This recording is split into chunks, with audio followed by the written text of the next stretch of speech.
Hippocrates వర్గీకరణ. Hippocrates అంటే ఈ ప్రత్యేకత ఏంటి? హిప్పోక్రటిస్ స్పెషలైజేషన్ ఏంటి చెప్పండి? Father of medicine.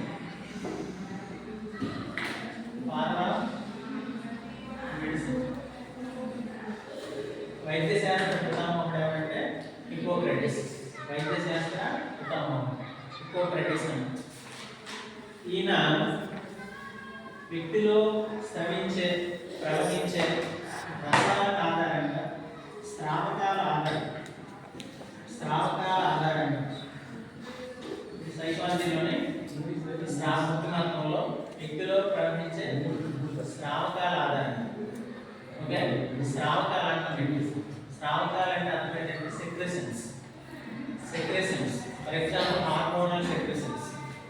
హార్మోన్స్ అంటే ఇది లోపల అంతర్గతంగా గుర్తించుకుని స్రవించడానికి విసర్జించడానికి తేడా చేయమన్నమాట. స్రవించడం అంటే